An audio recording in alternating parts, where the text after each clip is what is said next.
Doctor ortho Ayurvedic oil और capsule, अब दर्द भी घुटने टेकेगा। हरियाणा सीएम नायब सैनिका ममता बनर्जी पर बड़ा हमला, कहा मोदी की नीतियों से बचा बंगाल, शोषण का हुआ अंत, अब पंजाब में होगी भाजपा की जीत।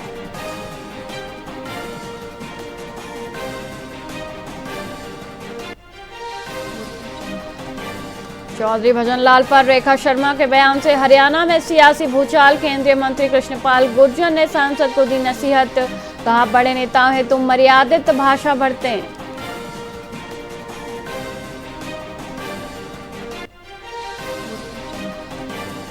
कांग्रेस के बागी नेताओं ने थामी भाजपा की कमान, सीएम ने किया स्वागत, पूर्व डिप्टी मेयर बोले कांग्रेस में टिकट बेचे गए, हुड्डा नहीं चाहते मजबूत संगठन।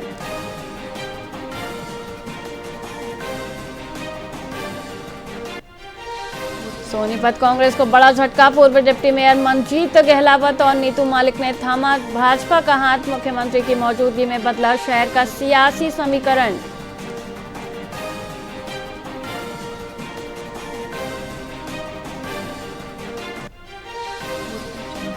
हरियाणा के पंचकुला, टोहाना और राजौंद में सुबह ही बूंदाबांदी, करनाल, हिसार और भिवानी में छाए घने बादल, मौसम विभाग ने राज्य में बारिश की जताई संभावना।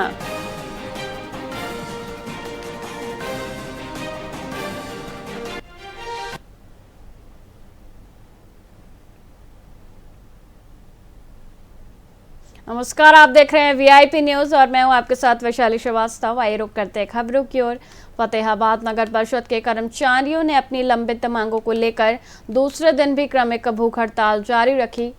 जिला प्रधान विजय ढाका की अध्यक्षता में कर्मचारियों ने सरकार के खिलाफ जमकर नारेबाजी की। संघ ने चेतावनी दी है कि यदि 31 दिसंबर के कोर्ट के फैसले के तहत कच्चे कर्मचारियों को पक्का नहीं किया गया और न्यूनतम वेतन 30,000 रुपये नहीं हुआ तो 1 और 2 मई को पूरे प्रदेश में पूर्ण हड़ताल की जाएगी। इस दौरान फायर फाइटरों को शहीद का दर्जा देने की मांग भी उठाई गई। ये हड़ताल, हमारा आंदोलन तो 16 अप्रैल से शुरू हो चुका था। अग्निशमन जो फरीदाबाद आलकाजी स्टील में एक कांड हुआ था, हमारे जो साथी शहीद हुए दो, उनको शहीदी का दर्जा आर्थिक सहायता दिलाने के लिए। लेकिन अब ये आंदोलन नगर पालिका कर्मचारी संघ का भी मांग मुद्दों को लेके खड़ा हो गया हड़ताल। हम देख रहे थे 16 अप्रैल को कि जनता को परेशानी ना हो, कचरे के ढेर जगह जगह लगे हुए हैं, बारिश और अंधेरी का सीजन है जिससे बीमारियां फैलने का डर है। हमने इसीलिए हड़ताल का फैसला ना लेते हुए 16 अप्रैल को वर्क सस्पेंड किया था, सिर्फ 3 घंटे का। फिर 20-21 को हमने काले पीले लगाकर भी रोष प्रदर्शन किया, झाड़ू प्रदर्शन की, कर्मिक भूख हड़ताल की। लेकिन सरकार सफाई कर्मचारी को अनदेखा कर रही है और अग्निशमन के कर्मचारी को अनदेखा कर रही है। अगर कल समय रहते सरकार ने हमें बातचीत के लिए बुलाया और हमें मांग मुद्दे हमारी सहमति हुई तो हड़ताल इस वक्त खुल सकती है, अन्यथा हड़ताल अनिश्चितकालीन चली जाएगी। मुख्य मांग हमारी ठेका प्रथा बंद करने को लेके है, क्योंकि लगातार पूरे हरियाणा में ठेका प्रथा बड़े जोरों शोरों से सरकार जारी कर रही है, जिसमें सरासर धांधली है। फायर ब्रिगेड कर्मचारी संघ की हड़ताल 8 अप्रैल से शुरू थी और आज 27वें दिन में प्रवेश कर गई है। और उसी के साथ नगर पालिका कर्मचारी संघ, क्योंकि वो फायर ब्रिगेड जो है नगर पालिका कर्मचारी संघ से ही संबंधित है, इसीलिए नगर पालिका कर्मचारी संघ भी 1 तारीख से हड़ताल पर आ गए हैं। आज चौथा दिन नगर पालिका कर्मचारी संघ का है और पूरे हरियाणा में फायर ब्रिगेड और नगर पालिका कर्मचारी संघ एक साथ ये हड़ताल में शामिल है। हनुमानगढ़ के नोहर में इंदिरा गांधी नहर परियोजना की नहरबंदी के दौरान कर्मशाना डैम की डिग्गियों की साफ सफाई का कार्य तेजी से किया जा रहा है। 3 जेसीबी और 10 ट्रैक्टरों की मदद से गाद, मिट्टी और झाड़ झकांड को हटाया जा रहा है ताकि क्षेत्र की 25 लाख आबादी को साल भर स्वच्छ पेयजल मिल सके। जलदाय विभाग के सहायक अभियंता राजेंद्र कुमार ने बताया कि कार्य समय पर पूरा कर लिया जाएगा, जिससे ग्रामीणों को शुद्ध पानी उपलब्ध होगा। सर, ऐसा है कि हमारे पास 15 तारीख के लगभग पानी आने की संभावना है, तो हम 10 तारीख तक बम्पर डिग्गी, इसको बम्पर डिग्गी बोलते हैं, बम्पर डिग्गी का कार्य एकदम पूर्ण कर दिया जाएगा। और 31 किलोमीटर नहर है और नहर का भी 10 तारीख से पहले कार्य पूर्ण कर दिया जाएगा। साफ सफाई चल रही है और बाकी आपने साफ सफाई कैसी चल रही है वो आपने देखा ही है। सर, कितनी मशीनें और ट्रैक्टर इस कार्य में? हमारे पास एक पॉपलाइन मशीन है, वो नहर पर लगी हुई है, और एक जेसीबी और एक पॉपलाइन, और ये 10-12 ट्रैक्टर हैं जो बम्पर डिग्गी के अंदर लगे हुए हैं। सर, दिन रात साफ सफाई के काम में लगे हुए हैं क्या? हाँ, रात को 9 बजे तक कार्य चलता है, सुबह 7 बजे से लेकर रात को 9 बजे तक कार्य चलता है। सर आपकी देखरेख में चल रहा है, आपकी मॉनिटरिंग करते रहते हैं? हमारी मॉनिटरिंग हमारे अय्यन साहब हैं, हमारे जहीन साहब हैं, वो टाइम पर आके उनको देखते हैं और मॉनिटरिंग करके वापस चले जाते हैं। हमारे सर कार्य- 10 में हम काम पूरा कर लिया जाएगा? हाँ, 10 तारीख से पहले पहले हम काम पूरा कर देंगे। 10 तारीख से पहले पहले काम पूरा करके हमारे इन साहब हैं, जहीन साहब हैं, फिर दिन में 2 बार या 3 बार आके अच्छी तरह चेक करके जाते हैं और कोई अगर कार्य में कोई बाधा होती है तो हमारा वो समाधान करके देते हैं। सर ऐसा है कि हमारे पास 15 तारीख के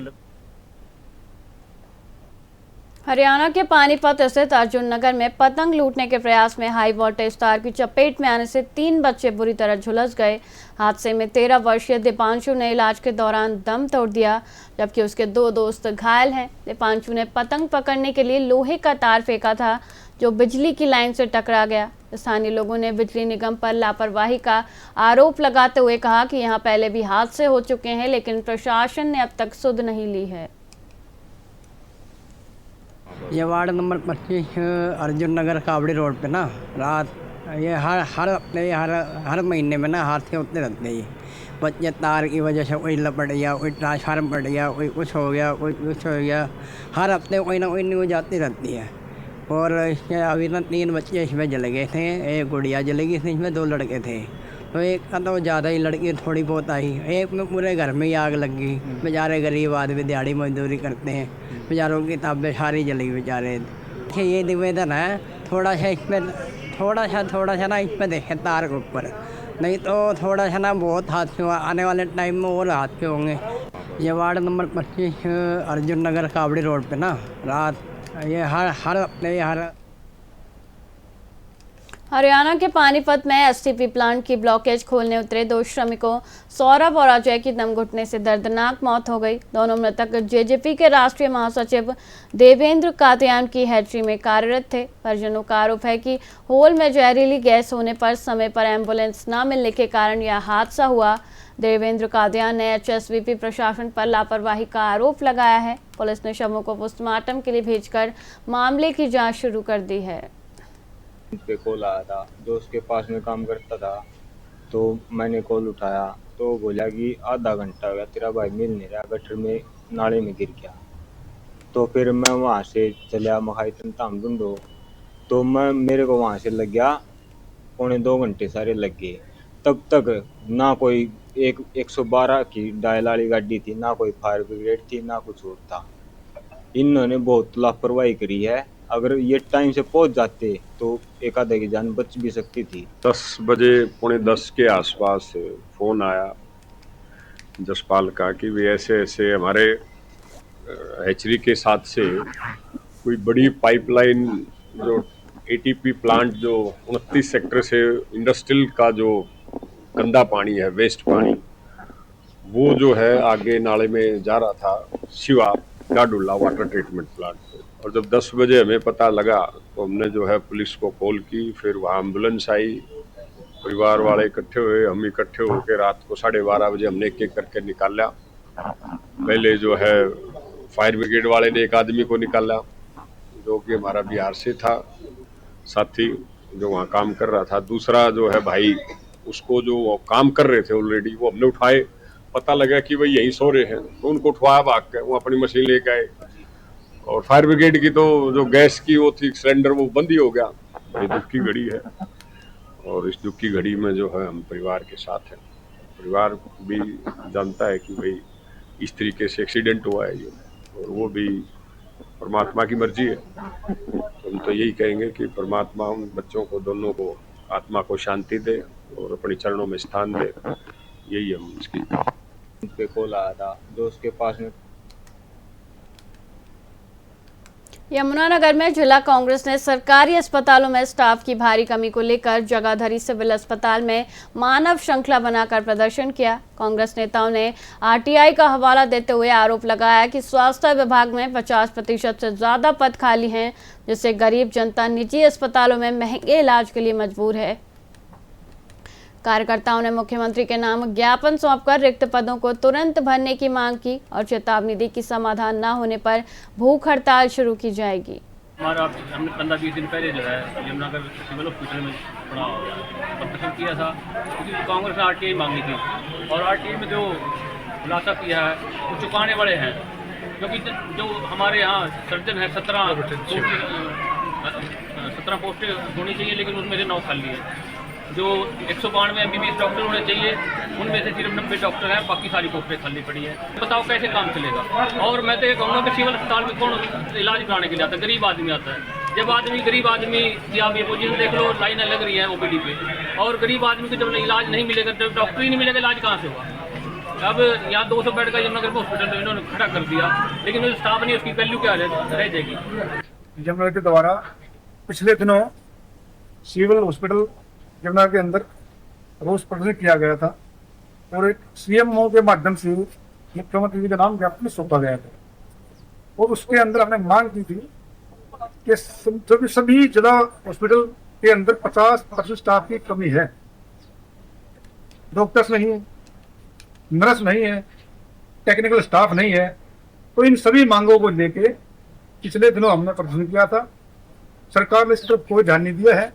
आज भी हम सिविल हॉस्पिटल जगाधरी के अंदर यहाँ पहुंचे हैं और अपना शांतिपूर्वक रोष प्रदर्शन कर रहे हैं और सरकार से मांग कर रहे हैं, भाई ये जो पेशेंट घूम रहे हैं यहाँ, ये सब परेशान घूम रहे हैं।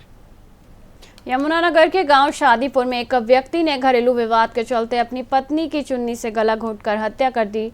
वारदात के बाद आरोपी 2 दिनों तक बच्चों के साथ लेकर इधर उधर घूमता रहा और खुद भी जान देने की योजना बना रहा था। वहीं सूचना मिलते ही सदर थाना पुलिस ने तत्परता दिखाते हुए आरोपी को राउंड अप कर लिया। पुलिस ने शव को पोस्टमार्टम के लिए भेजकर फॉरेंसिक टीम की मदद से साक्ष्य जुटाए हैं और मामले की गहन जाँच जारी है। करीबन 2:30 बजे करीब सूचना मिली थी कि एक व्यक्ति ने महिला की मृत्यु कर दी है, उसका मर्डर कर दिया है। तो उस सूचना को सही मानते हुए हम घटनास्थल पे पहुंचे।